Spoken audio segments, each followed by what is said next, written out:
So now that you've seen all the fancy clip view stuff with the note expression tab, let's kind of backtrack a little bit and talk about some new fun stuff on the first tab here, the note sample tab. So you might notice that it looks a bit different. And so let me just drag this up here so we can see a bit better. All right, so we've got a velocity lane and a probability lane. So the velocity lane, exactly what it sounds like. So for instance, if I want to change, the velocity of a particular note, it'll highlight it down here and I can bring that up or down, which is super cool. Now, a new thing that's also super cool is if I hold down Command and drag down or up, it's going to change the deviation range of the velocity. So for example, like I've got this clip here and it's repeating, but let's say I want to repeat once again.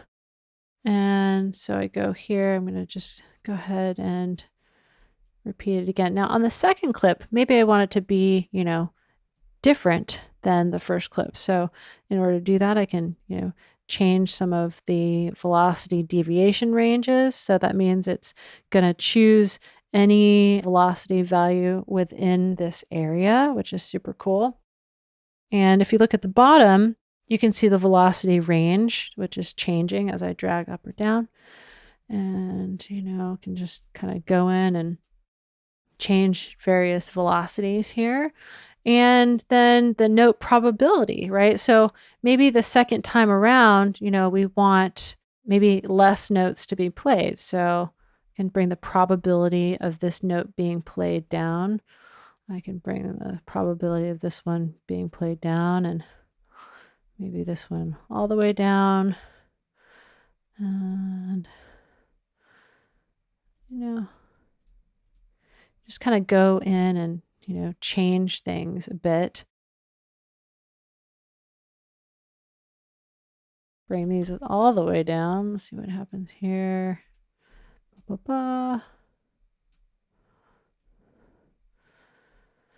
And this is just, I'm just going to do this first bit here, but I think you get the idea.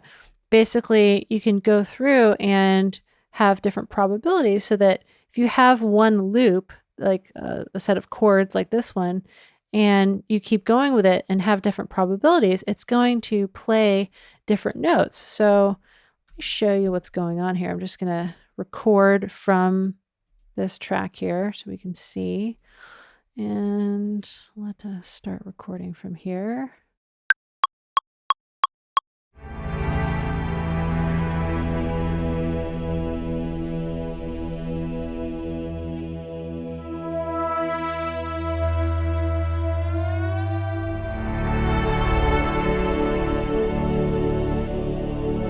And obviously the rest of it's going to be exactly the same, but you can see, at the beginning of this clip, there's less notes, right, at the beginning. And this one just had a singular note. I thought that sounded beautiful, right? It was a very welcome change from the first bit that we heard. And that's because I brought the probabilities of those notes down. So really, really interesting stuff that can happen here with the probabilities and velocity deviation ranges. Another cool thing that you can do is you can randomize. So say you want to randomize all these velocities here, you can just select them and go to randomize and it just randomize everything. Same thing with the probability. So I'm just going to grab this whole section here and go ahead and randomize. Let's just grab all this stuff as well. And maybe randomize these velocities here. And so again, let's see what happens if we record.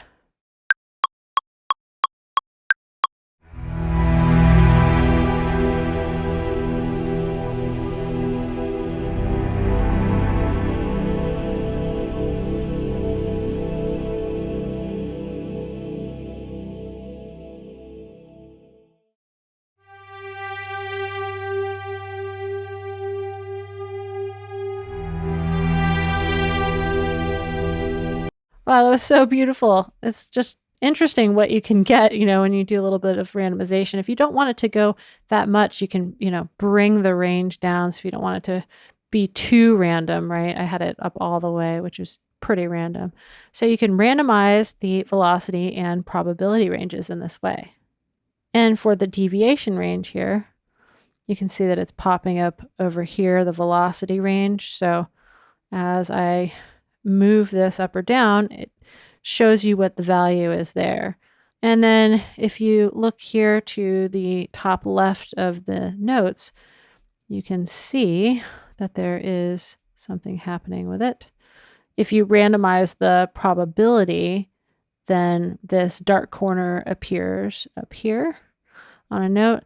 And with the velocity, if you're doing a deviation range, this little dot shows up here showing that there is a deviation happening.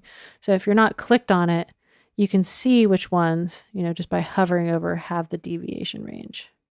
Another cool thing is you can select and edit notes from multiple MIDI clips at the same time. So I'm selecting these two, and now you can see that we've got, if we hover over here, it's MIDI clip 2, and then this is MIDI clip 1. And there's a new focus button here, so that enables focus mode for editing the current foreground clip only. So you can toggle that on and off with N. And now you see that we're just focusing on that one. You can go between the two.